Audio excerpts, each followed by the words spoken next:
Good morning, सुप्रभात, वंदे मातरम, जय हिंद। जम्मो संगवारी मन ला सीरीज ऑफ एजुकेशन के तरफ ले सुप्रभात, राम राम, जय श्री कृष्णा, जय सतनाम। संगवारी हो हम 8 यूनिट के पूरा वीडियो ला बना डाले हन, लेकिन बहुत साथी हमन के जो व्यूअर है ओमन कहिस कि सर ऊर्जा प्रवाह के नियम में जो पिरामिड है ओकर बारे में बतावा। देखो साथी हो, पिरामिड में ज़्यादा प्रश्न नहीं आए और जो इम्पोर्टेंट थे ओला हमन 1 यूनिट में बचा चुके हैं। ये जो आपको वीडियो में शो हो रहा है ऊर्जा प्रवाह के नियम से संबंधित, ठीक है। तो देखिए इसमें आप समझिए पिरामिड के ही है ये। ऊर्जा का जो प्रवाह है 100% आता है, लेकिन जो 90% एनर्जी है, 90% जो ऊर्जा है श्वसन के रूप में नष्ट हो जाता है और केवल 10% जो ऊर्जा है वही क्या है, स्थानांतरित होता है। अर्थात जो पूरे ऊर्जा का शेष 10% ही ऊर्जा स्थानांतरित होता है। यही ऊर्जा प्रवाह का नियम है। 3-4 बिंदु जो मैंने बताया था, ऊर्जा का पिरामिड हमेशा सीधा बनता है, इस बात को आप याद रखेंगे। ऊर्जा का प्रवाह हमेशा एक ही दिशा में होता है, इसको भी आप याद रखें। ऊर्जा का पिरामिड हमेशा सीधा बनेगा, एक ही दिशा में बनता है। पौधों पर जो सूर्य का ऊर्जा है 3000 किलो कैलोरी गिरती है, जिसका 50%, अर्थात साथियों जो सूर्य की ऊर्जा है उसका 50% तो अकेले पेड़ पौधे ही ग्रहण कर लेते हैं, ठीक है। और जो 40% खपत होता है 10% ऊर्जा ही स्थानांतरित होता है। ये जो 10% ऊर्जा का जो प्रवाह का नियम है लिंडमैन ने दिया था, आप इनको याद रखेंगे। तो पिरामिड से जुड़ी सिर्फ इतनी ही फैक्ट है, इतने ही बिंदुएं हैं। इसके अलावा मुझे नहीं लगता कि आपको और एक्स्ट्रा पढ़ने की जरूरत पड़ेगी साथियों।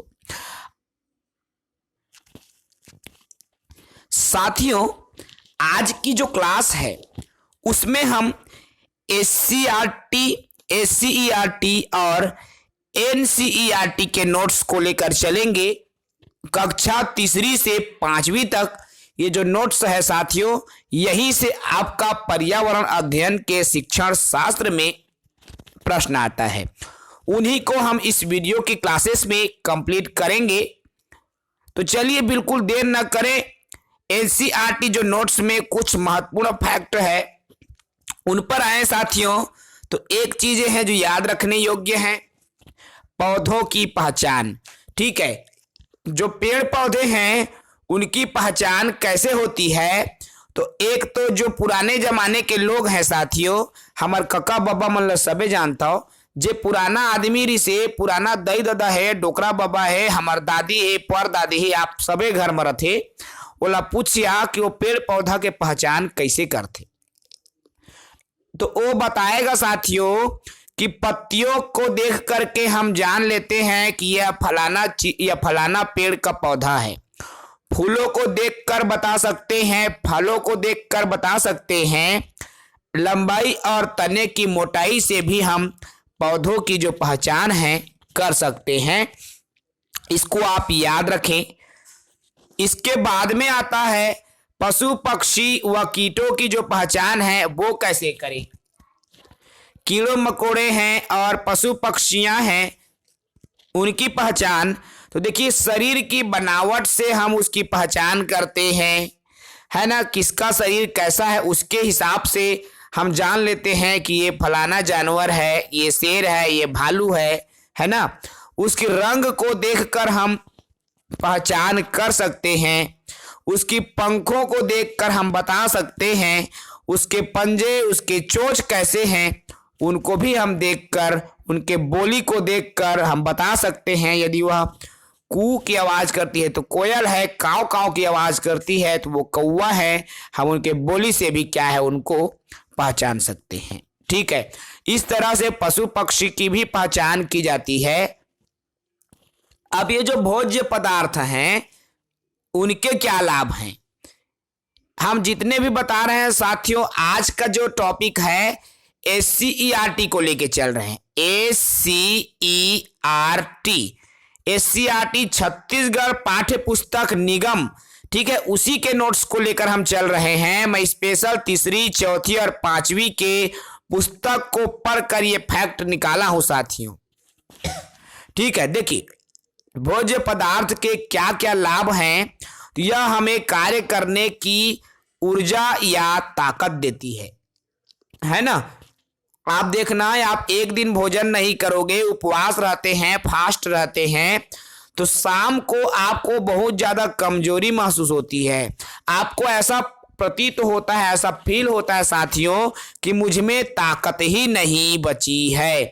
तो क्या है, ये जो भोज्य पदार्थ है हमें ताकत या ऊर्जा देती है। ठीक है, दूसरी बिंदु, हमें शरीर की वृद्धि विकास।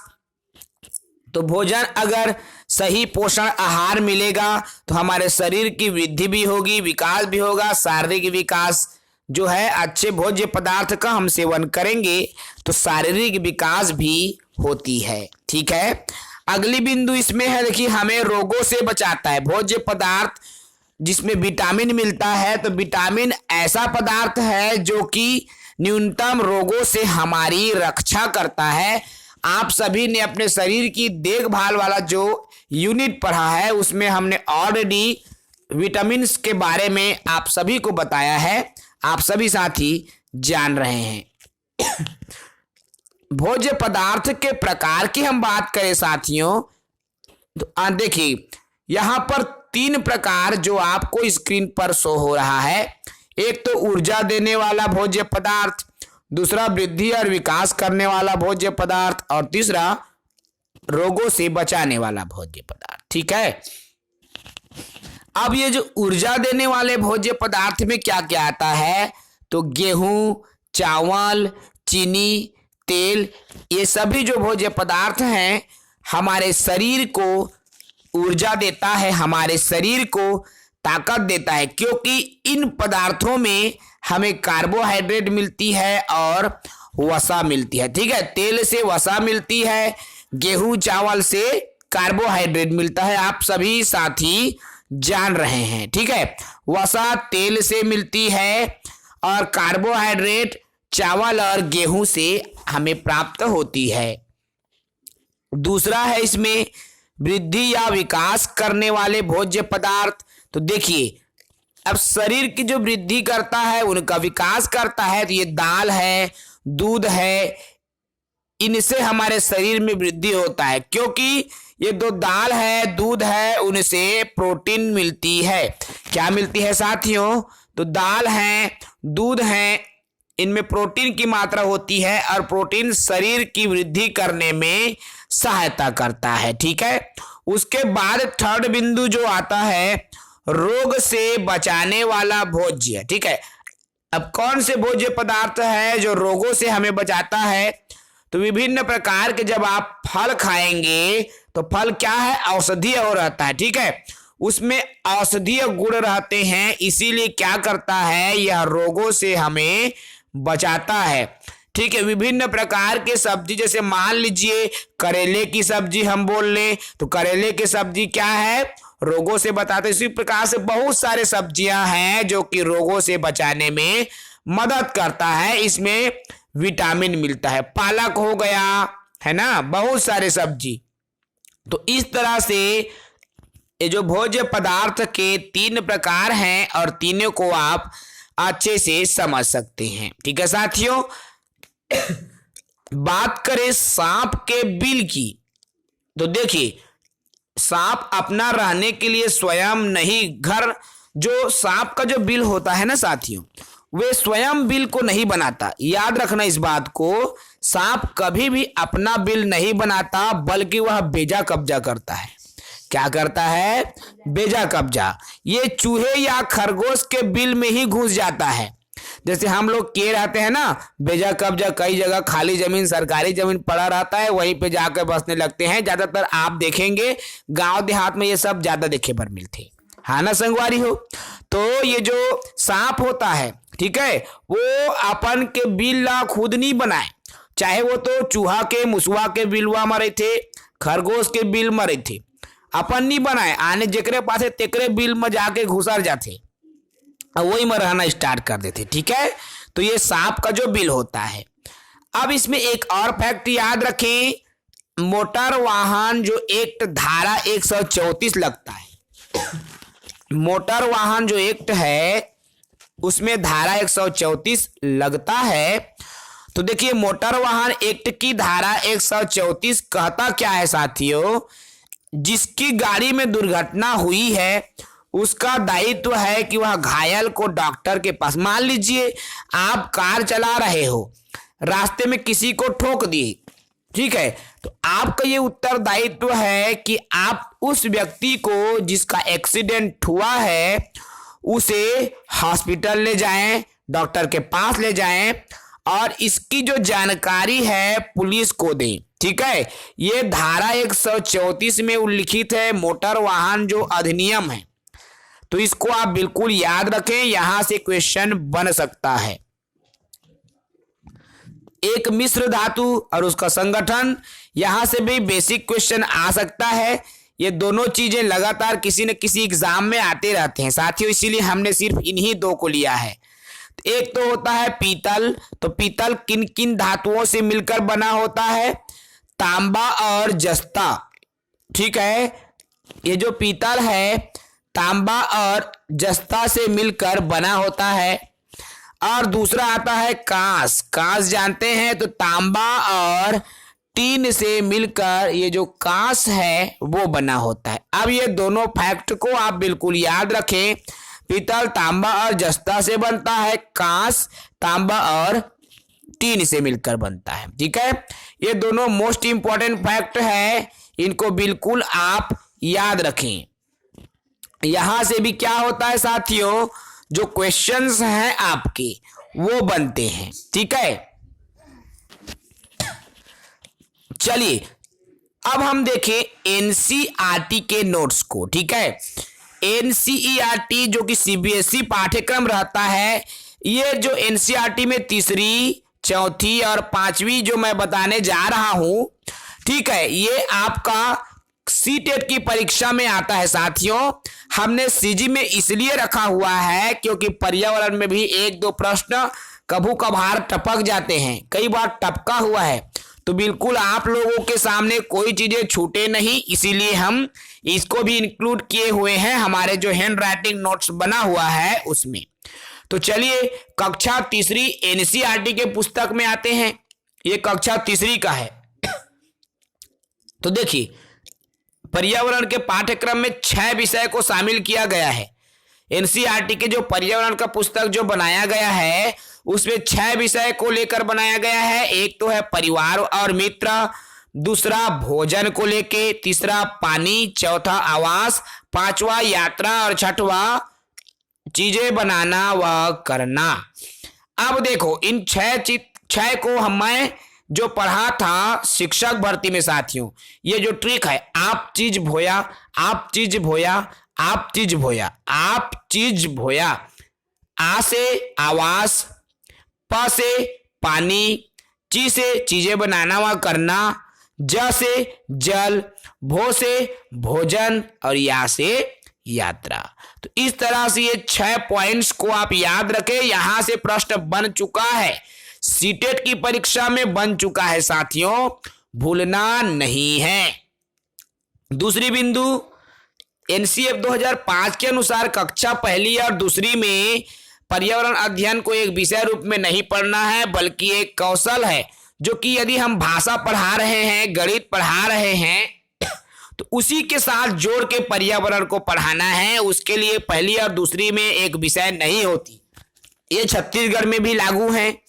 आप देखेंगे आपके घर में कोई लोग लड़का पढ़ रहा होगा, छत्तीसगढ़ शासन के जो स्कूल रहते थे माँ, तब पहली कक्षा और दूसरी कक्षा में पर्यावरण के पुस्तक नहीं रहे, तीसरी ले चालू होते पर्यावरण के पुस्तक पहली और दूसरी में नहीं रहे। सेम कंडीशन एनसीईआरटी केंद्रीय वाला में घलाको रथे संगवारी हो। ठीक है, तो एला बिल्कुल याद रखो, जरूरी चीजें है। तीसरा बिंदु है देखो तीसरा बिंदु क्या है, मशहूर कलाकार विष्णु चिंचालकर। क्या है? विष्णु चिंचालकर, जो कि इंदौर मध्य प्रदेश के रहने वाले हैं।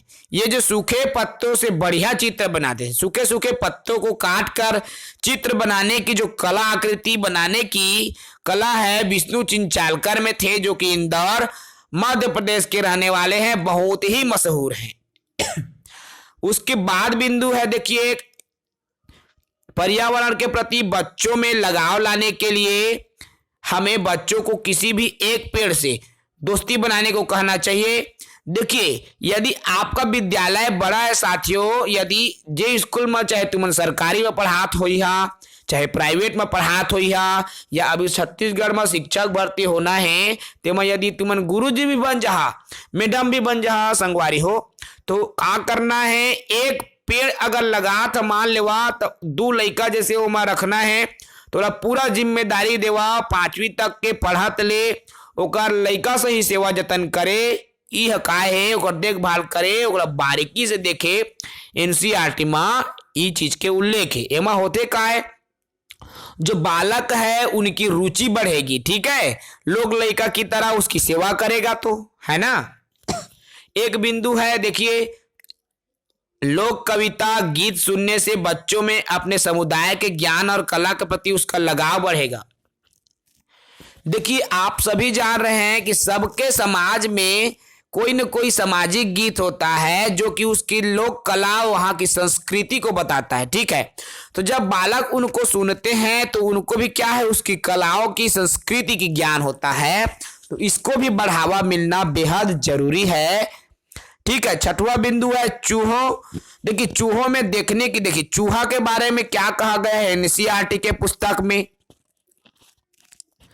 चूहों में देखने की क्षमता कम होती है किंतु छूने और स्वाद वाली क्षमताएं बहुत होती है, इसीलिए जिला पाछे तिल काटे लग जाते, धान ला खोखल खोखल के बदरा कर देते, कपड़ा मन ला मार नान नान नान नान कुतर देते, संगवारी हो, काबर चूहा देखते कम, काटते पीटते ज्यादा, है ना। आप सभी साथी जान रहे हैं, वो स्वाद लेते, स्वाद के क्षमता बहुत ज्यादा रहते ओकर जीभ में, ठीक है, फैक्ट है, एला याद रखू।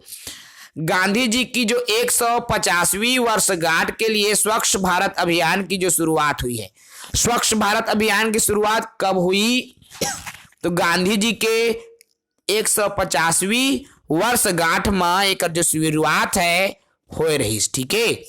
अब देखिए, जो 8वां बिंदु है, हांगकांग के लोग सांप खाते हैं, याद रखेंगे, हांगकांग के लोग सांप खाते हैं, कश्मीर के लोग सरसों के तेल से बनी हुई मछली खाते हैं, ठीक है, और केरल के लोग नारियल जो कली से उबला होता है, नारियल कली, ठीक है, ये क्या है, नारियल कली जो करी से उबला होता है, जिसे टेपिकोआ बोलते हैं, तो इसको खाते हैं केरल के लोग। तो ये तीनों चीजें इंपॉर्टेंट है, सीटेट की परीक्षा में आ चुका है, आप याद रख लेंगे। कविता सुनने, कहानी सुनने, पात्रों की मदद से बच्चों में संवेदनशीलता का जो गुण है विकसित किया जा सकता, ठीक है। ये तो रहा कक्षा 3 एनसीईआरटी के जो फैक्ट। अब देखते हैं कक्षा 4 के जो एनसीईआरटी के फैक्ट है, जो कि आपका सीटेट में पूछा जा चुका है। पहला बिंदु है, केरल के कुछ भागों में जो बच्चे हैं, वल्लभ, वल्लभ क्या है, तो लकड़ी से बनी एक छोटी नाव होती है, इसी से नदी पार करके स्कूल जाते हैं। कुछ भागों की बात हो रही है, वल्लभ क्या है, लकड़ी से बनी एक छोटी सी नाव है जो कि केरल में होता है, ठीक है साथियों।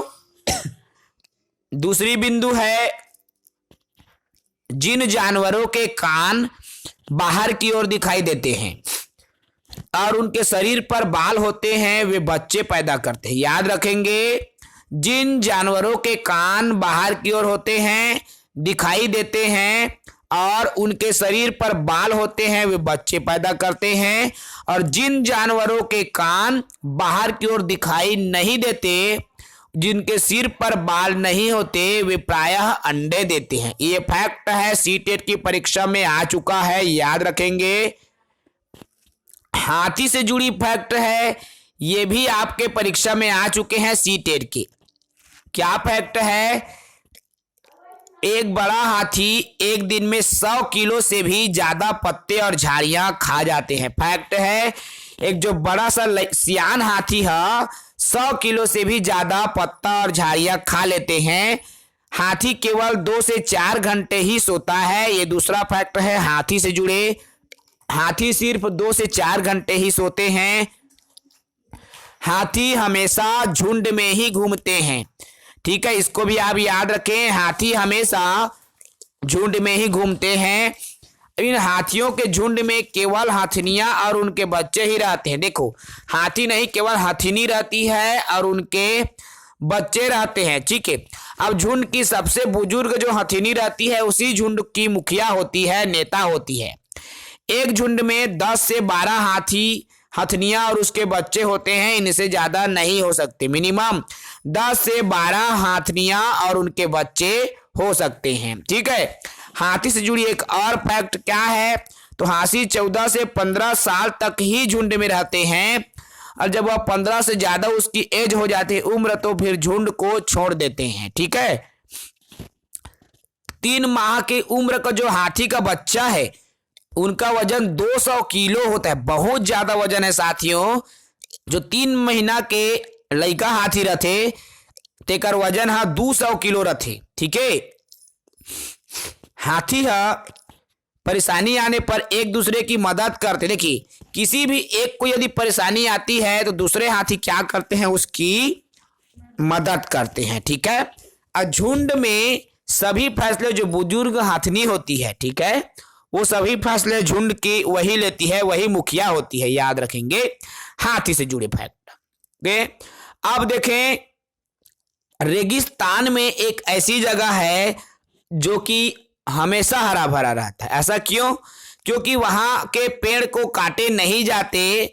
यहाँ के जो लोग हैं विश्नोई कहलाते हैं, जो कि पेड़ पौधों को, जानवरों की रक्षा करते हैं। ठीक है, विश्नोई लोग जो जाति हैं या लोग कह सकते हैं, विश्नोई हैं जो कि पेड़ पौधों की रक्षा करते हैं।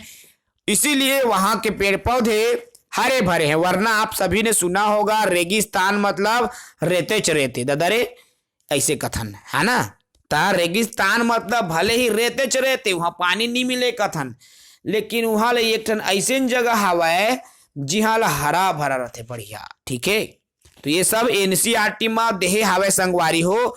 3री 4थी और 5वीं के आप मन उठा के इंग्लिश मीडियम के पुस्तक ला देख सका था। ठीक है, अब फैक्ट आता है खेजड़ी। आखिर ये खेजड़ी होता क्या है? तो देखिए, यह रेगिस्तान के इलाके में खूब मिलता है। इसमें ज्यादा पानी देने की आवश्यकता भी नहीं रहती। इसके पेड़ की छाल को दवा के रूप में उपयोग करते हैं। ठीक है, पेड़ की फलों को सब्जी बनाई जाती है। इसकी जो लकड़ी है उसमें कीड़ा नहीं खाता। ठीक है, खेजड़ी की जो लकड़ी है मजबूत है, उसमें कीड़ा नहीं लगता। राजस्थान के जोधपुर के पास खेजड़ली नामक गांव है जो कि खेजड़ी के पेड़ के लिए अत्यंत प्रसिद्ध है। सीटेट में आया हुआ प्रश्न है, हाथी से जुड़ा प्रश्न भी आया हुआ है। जितने भी बिंदु हम बता रहे हैं सीटेट में आज 100% सभी टॉपिक सीटेट में आए हैं साथियों। ठीक है, अब देखें मधुमक्खी पालन। तो मधुमक्खी पालन में अनीता कुशवाहा ही फेमस है। तो कौन है अनीता कुशवाहा? जो अनीता कुशवाहा है उसे चमकता सितारा बोलते हैं। ठीक है, क्या बोलते हैं? चमकता सितारा बोलते हैं। आप इसको याद रखेंगे। दूसरी बिंदु, मधुमक्खी अक्टूबर से दिसंबर तक अंडा देती है ना। अक्टूबर से दिसंबर तक मधुमक्खी अंडा देती है, इसलिए मधुमक्खी पालन करने का सबसे सही समय यही होता है अक्टूबर से दिसंबर तक। ओके, तीसरी बिंदु, चीन में देखिए, चीनी में मीठा घोल बनाते हैं, वह बॉक्स में शहद भंडारण करते हैं। जो मीठा घोल है चीनी में बनाते हैं, चीनी से, और बॉक्स में शहद का भंडारण करते हैं मधुमक्खी पालन करने वाले लोग। अब देखिए लीची से संबंधित, लीची के फूल फरवरी में खिलते हैं। याद रखें, लीची के जो फूल हैं फरवरी में खिलते हैं। अनीता बिहार के मुजफ्फरपुर जिला के बोचाहा गांव से है। याद रखें संगवारी, जो अनीता मैडम है, अनीता कुशवाहा जी हैं, वह बिहार के मुजफ्फरपुर जिला के बोचाहा गांव से हैं। ओके। मधुमक्खी के हर छत्ते में रानी मधुमक्खी होती है जो कि अंडा देती है। ठीक है, याद रखें। एक और फैक्ट, 7वां बिंदु, गोवा से केरल तक के, जब आप गोवा से केरल जाएंगे साथियों, तो उस बीच के जो रास्ता पड़ता है ना, उसमें 92 सुरंग और 2000 पुल है। बहुत ज्यादा होता है। 92 सुरंग और 2000 पुल है गोवा से केरल तक के रेल लाइन में। जब आप जाओगे तो आपको देखने को मिलेंगी ये सब चीज। ठीक है। अब कर्णम मल्लेश्वरी की कहानी देखें। कौन है ये कर्णम मल्लेश्वरी? तो कर्णम मल्लेश्वरी, देखिए ये कौन है? कर्णम मल्लेश्वरी एक वेट लिफ्टर है। ठीक है, वजन जो उठाने वाली रहती है ना, जो ओलंपिक में जाती है, तो वेट लिफ्टर हैं ये। आंध्र प्रदेश की रहने वाली हैं। जब से ये 12 वर्ष की थी, छोटी सी बच्ची थी, तब से वजन उठाने का प्रैक्टिस कर रही थी। ठीक है, वह एक बार में 130 किलो तक वजन उठा सकती है। अभी तक भारत से बाहर 29 मेडल जीत चुकी है ये जो कर्णम मल्लेश्वरी है। ठीक है साथियों, मधुबनी क्या है, यहां से भी क्वेश्चन बन चुका है। तो मधुबनी एक चित्रकला है जो कि बहुत पुरानी है। यह बिहार की चित्रकला है। ठीक है, बिहार में एक मधुबनी नामक एक जिला है, जहां त्योहारों पर और खुशी के मौकों पर वहां घर की दीवार में, आंगन में जो चित्र बनाए जाते हैं, ठीक है, वही मधुबनी का चित्र है। ये जो चित्र है पिसे हुए चावल के घोल, याद रखना क्वेश्चन बनता है और बना हुआ है। पिसे हुए चावल के घोल में रंग को मिला करके ये जो चित्र है मधुबनी पेंटिंग बनाए जाते हैं।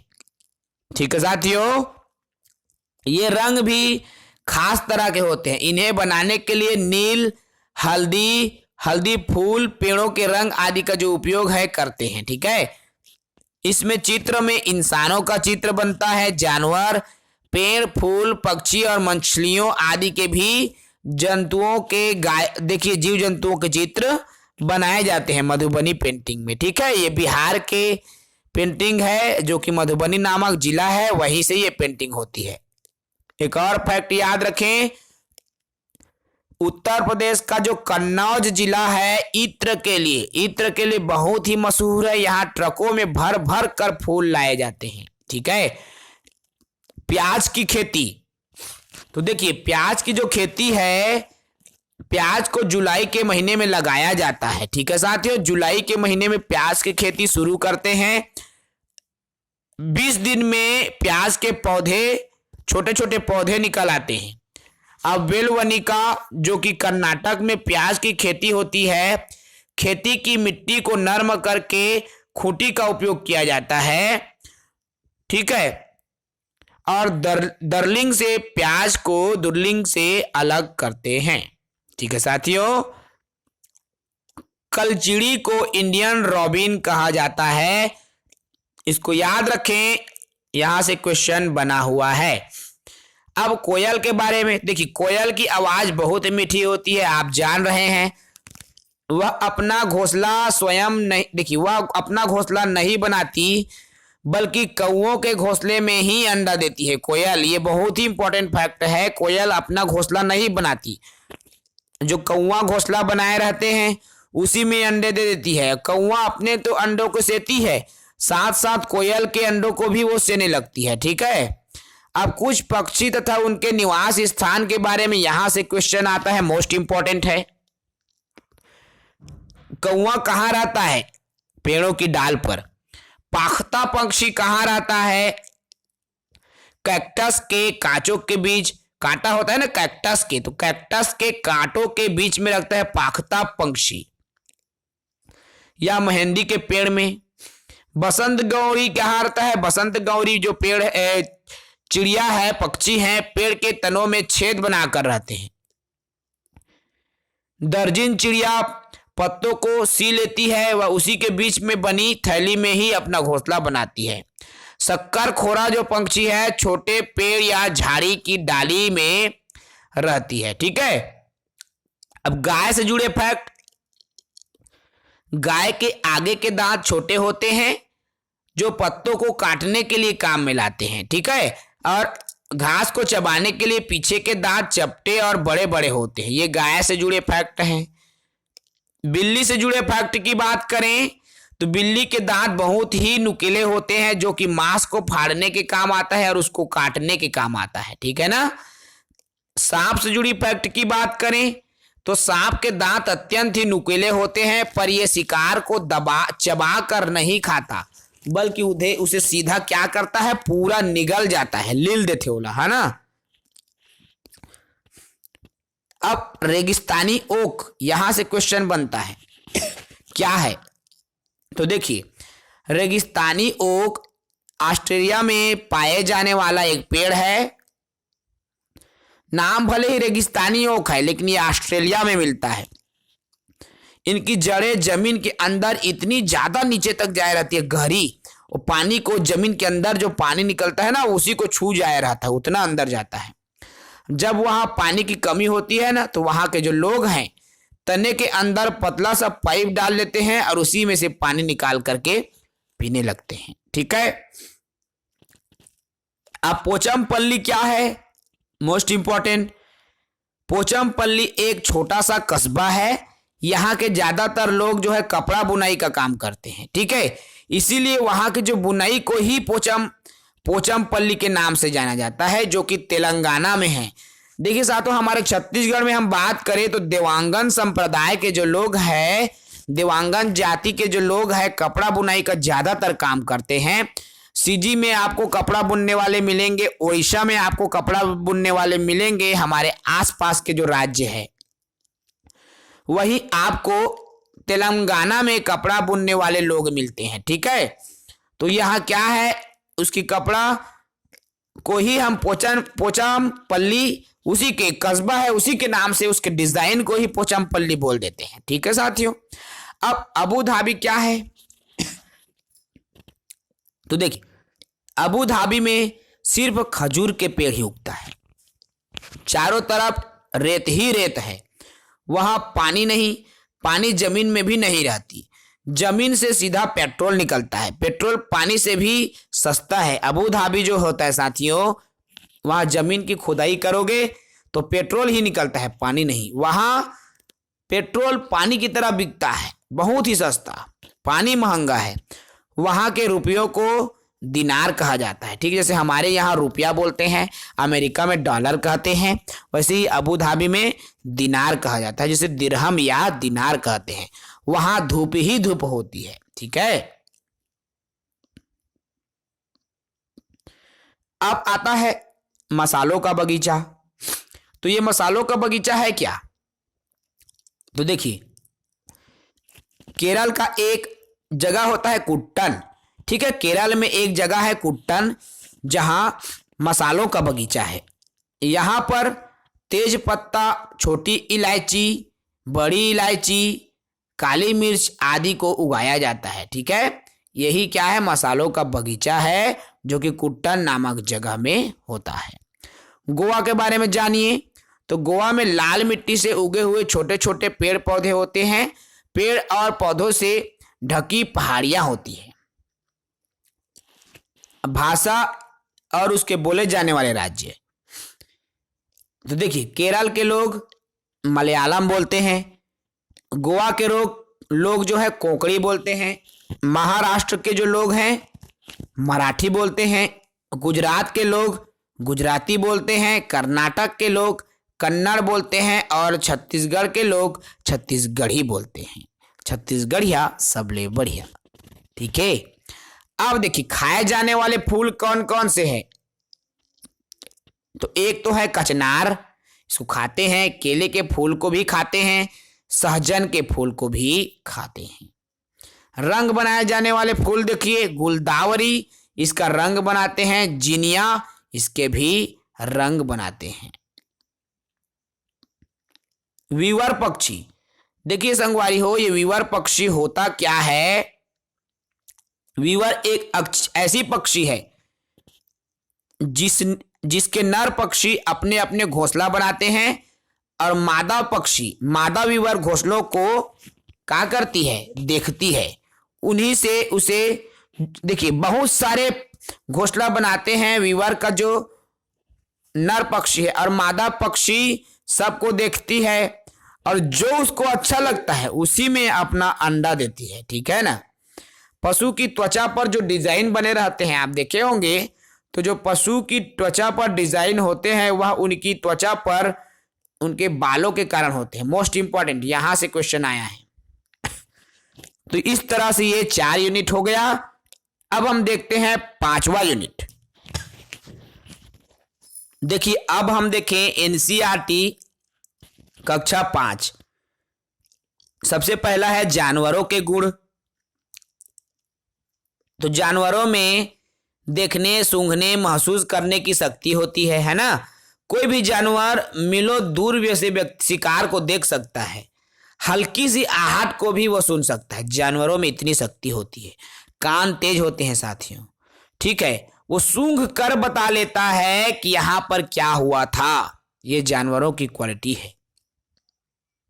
रेशम का कीड़ा, तो रेशम का कीड़ा अपनी मादा को उसकी गंध से ही कई किलोमीटर दूर से पहचान लेता है। मोस्ट इंपॉर्टेंट, रेशम का कीड़ा अपनी मादा को उसकी गंध से कई किलोमीटर दूर से ही पहचान लेता है। मच्छर से जुड़े, मच्छर इंसान को उसके शरीर की गंध, खासकर पैरों के तलवे की और तुम्हारे शरीर की गर्मी से ही तुम्हें, देखिए हमारे पास, हम रात में सोए रहते हैं साथियों, मच्छर हमारे पास आता है काटने को, हमारे बॉडी से वो हमारी पहचान नहीं करता। याद रखना, हमारा जो पैर का तलवा रहता है ना, उसकी बदबू उसके नाक में आ जाती है। मच्छर हमारे तलवा की बदबू को सूंघता है और उसी से जानता है कि यहां पर इंसान सो रहा है। ठीक है। अब कुत्ते के बारे में फैक्ट देखो।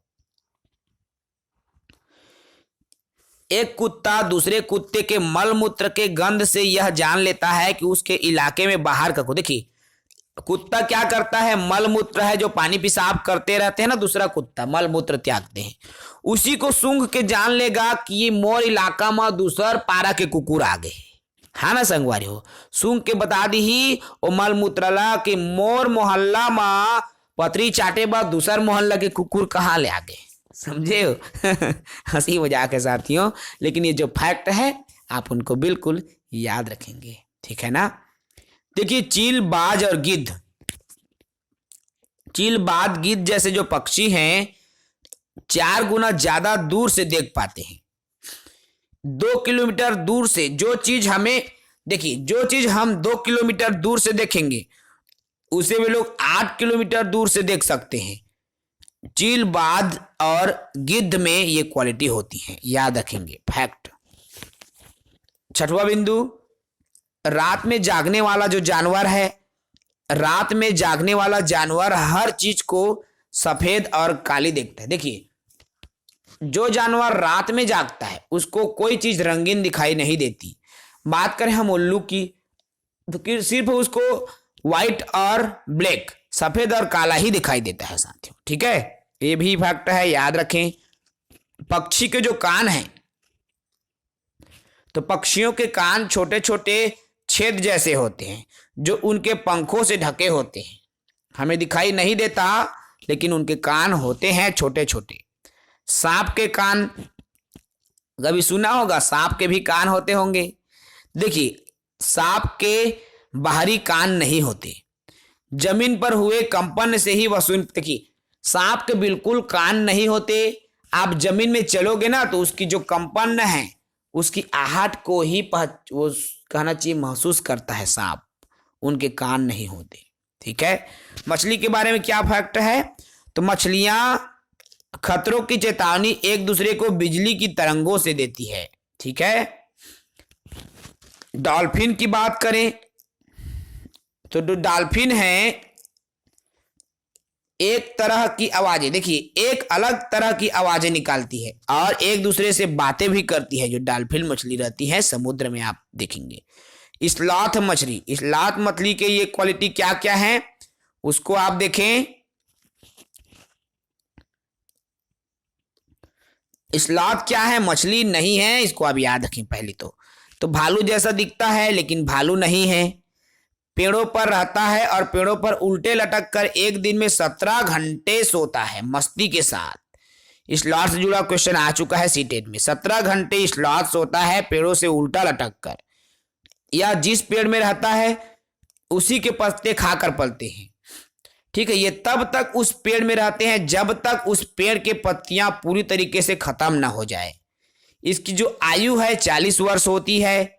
इस उम्र में केवल 8 पेड़ों पर, देखिए 40 वर्ष के उम्र में केवल 8 पेड़ों पर ही वो घूम पाता है। ये सप्ताह में एक बार ही शौच करता है। ठीक है, जो ये सप्ताह में जो 2 नंबर बोलते हैं ना, सप्ताह में एक बार ही वो शौच करता है। शौच करने के लिए पेड़ से उतरता है, नहीं तो दिन रात पेड़ में ही लटका रहता, सोता है, लटकते लटकते सो जाता है। ये अमेरिकी महाद्वीप में पाए जाने वाले जानवर है। ठीक है साथियों, अब जानवर तथा उनके सोने का समय है। कौन सा जानवर कितने घंटा सोता है इसको भी देखो।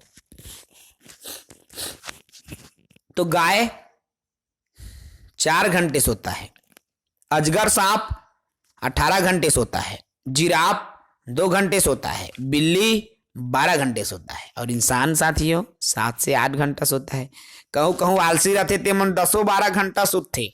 जो तुमन अभी वीडियो जितना भी संगवारी मन हमारे चैनल से जुड़े हा कमेंट करके बतावा तो के घंटा सुता तुमन। तो भाई ऐसे ऐसे रहे थे 10 घंटा 12 घंटा। मंझनिया के बेरा में भात खाते 12-1 बजिया, तब वो 3 घंटा सूत जाते। एक से एक रहते ना भाई। ठीक है, आप अगला फैक्ट देखो। भारत के सांप व उनकी प्रजातियां। भारत में कौन कौन से सांप पाए जाते हैं? तो भारत में 4 तरह के सांप मिलते हैं जो जहरीले होते हैं। एक तो नाग बोलते हैं जिसे किंग कोबरा बोलते हैं। एक तो करैत, जो घोड़ा करायर बोलते हैं ना, वही करैत। ठीक है, एक तो अफई और एक दुबोइया, दुबराज दुबोइया। ये 4 प्रकार के सांप हमारे छत्तीसगढ़ में मिलते। अब किंग कोबरा एकमात्र ऐसे सांप है जो कि घोंसला बनाता है। किंग कोबरा अपना घोंसला बनाता है और अपने अंडे उसमें देता है। नाग अपने बच्चों को भी, देखिए ये जो किंग कोबरा है अपने लड़का मन खा देते। उसके डेंजर रहते संगवारी हो किंग कोबरा। सांप के जहर खत्म करने के लिए एक दवा दी जाती है जिसे सीरम कहते हैं। सीरम एक ऐसी दवा है जो सांप के जहर को खत्म कर देता है। यह सभी शासकीय स्वास्थ्य केंद्रों में मिलता है। ठीक है, अब देखिए बाघ के फैक्ट। तो बाघ अंधेरे में हमसे 10 गुना ज्यादा बेहतर तरीके से देख सकते हैं। शिकार करने के लिए सही स्थिति का पता पूंछ से लगाता है। बाघ जो है पूंछ से ही जानता है कि शिकार करने लायक जगह कहाँ है, और अंधेरे में रास्ता भी पूंछ ही उसको बताता है। बाघ की जो आवाज है परिस्थिति के आधार पर बदलते रहता है। बाघ का जो गुर्राना 3 किलोमीटर, उनकी जो दहाड़ है ना साथियों बाघ की, तो वो 3 किलोमीटर दूर से सुनाई देता है। अब खाद्य पदार्थ और उसको खराब होने से बचाने के उपाय। ठीक है, तो दूध को यदि खराब होने से बचाना है तो दूध को कटोरी में पानी डालकर, दूध के देखिए, एक तो कटोरी में पानी डालना है। अब क्या करना है, दूध के बर्तन को उसी पानी में रख देना है। ठीक है, उसमें तैरते रहे ऐसा टाइप का, तो क्या है दूध खराब नहीं होगा। पके हुए चावल को खराब होने से बचाना है तो उसको गीले कपड़े में लपेट कर रखेंगे तो पका हुआ जो चावल है वो खराब नहीं होता। हरी धनिया को यदि हरा भरा रखना है 2 दिन में सड़ जाते, गल जाते। आप मन यदि घर में खाना बनोइया संगवारी हो, कोई मैम होंगी तो बिल्कुल आप देख लेंगे 2 दिन 3 दिन में वो धनिया पत्ती क्या होने लगता है, सड़ जाने लगता है। तो उसको क्या कर सकते हो आप, उसको उबाल कर रख सकते हो। लहसुन प्याज है तो इसको खुले में आपको रखना होगा, जहां नमी ना हो, ऐसी जगह में आप रखेंगे तो वो खराब होने से उसको बचाया जा सकता है। ठीक है, देखिए एक और फैक्ट है, अल बिरूनी उज्बेकिस्तान से भारत आया था, इसको आप याद रखें। नमकीन सागर क्या है? मृत सागर दुनिया का सबसे ज्यादा नमकीन सागर है। ठीक है, इसके पानी में नमक की जो मात्रा है 1 लीटर में 300 ग्राम नमक ही होता है। ठीक है, नमक ही सबसे ज्यादा होता है, और नमक हो तो व्यक्ति क्या होने लगता है, तैरने लगता है। अब सिनकोना ट्री, ये पेड़ है, तो क्या होता है सिनकोना? मलेरिया की दवाई बहुत पुराने समय में इसी सिनकोना के पेड़ की छाल से बनाया जाता है। पुराने समय से बना रहे हैं, सिनकोना के पेड़ के छाल से। पहले लोग छाल को उबाल करके और छान करके इस्तेमाल करते थे, अब छाल से क्या होता है, दवाई बनाया जाता है। ठीक है, एनीमिया रोग लगातार बार बार आने वाला प्रश्न, सीजी टेट में भी आ चुका है। तो एनीमिया हीमोग्लोबिन या आयरन की कमी से होता है। ठीक है, एनीमिया या आयरन की जो कमी है उनसे एनीमिया रोग होता है, हीमोग्लोबिन की कमी से, अर्थात एनीमिया मतलब खून की कमी। ठीक है साथियों, इसमें क्या है, आपको गुड़ खाना चाहिए, आंवला, हरी पत्तीदार सब्जियां आपको खाना चाहिए जिसमें कि आयरन होता है। हीमोग्लोबिन की जो नॉर्मल रेंज है 12 से 16 जीएम पर डीएल होती है, याद रखेंगे इसको।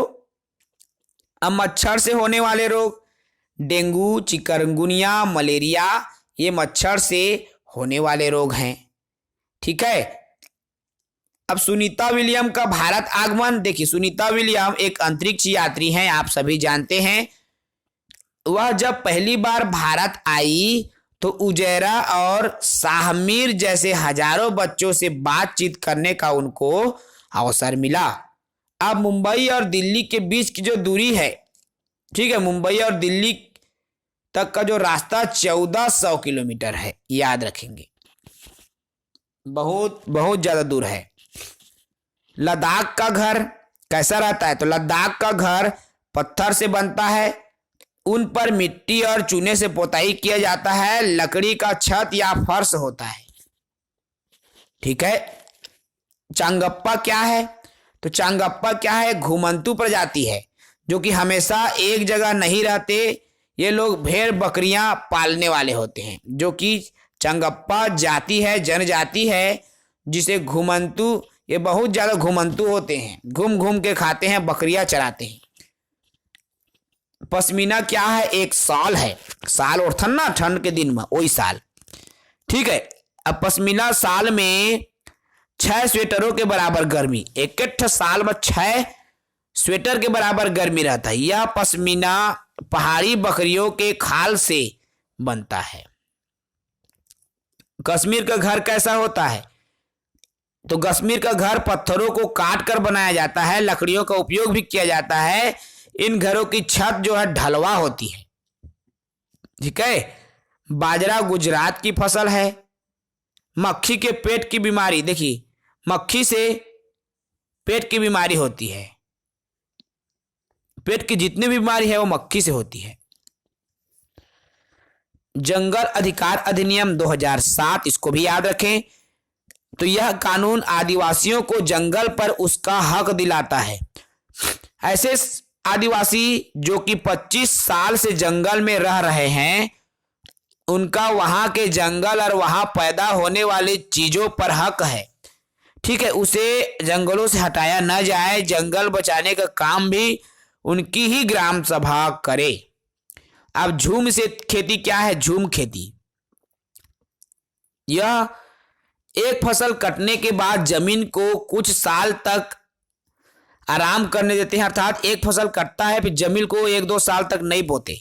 ठीक है, उसमें कोई खेती नहीं करते।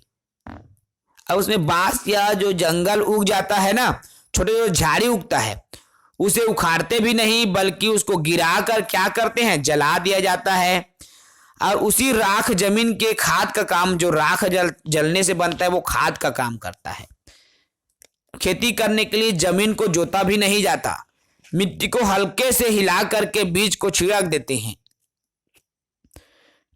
इसमें एक तरह की नहीं बल्कि कई तरह के बीज बो देते हैं, जैसे मकई, मिर्च, सब्जियां, चावल आदि कुछ भी बो सकते हैं। ये ज्यादातर मिजोरम में किया जाता है। ठीक है, अब ब्रेल लिपि को एक बार देख लीजिए साथियों। यह कागज के अक्षरों को उभार कर बनाई जाती है। इसमें 12 बिंदुओं के 6-6 की 2 पंक्तियों में रखा जाता है। ठीक है, 12 बिंदुओं की 6-6 की 2 पंक्ति रहता है ब्रेल लिपि। इसमें 6 बिंदुओं का उपयोग से 64 अक्षर व चिन्ह वाली लिपि बनाई। ब्रेल लिपि का आविष्कार लुई ब्रेल ने किया था।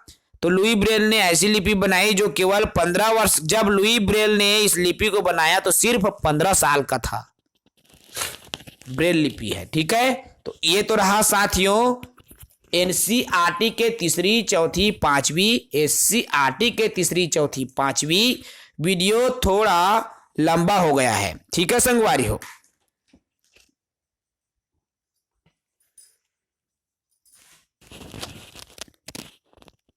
तो जब लुई ब्रेल ने ब्रेल लिपि आविष्कार किया तो सिर्फ वो 15 साल के थे। ठीक है साथियों, तो इस तरह से ये खत्म हो चुका है आज की वीडियो क्लासेस के बाद। पर्यावरण अध्ययन शिक्षण शास्त्र पूरी तरीके से खत्म हो गया।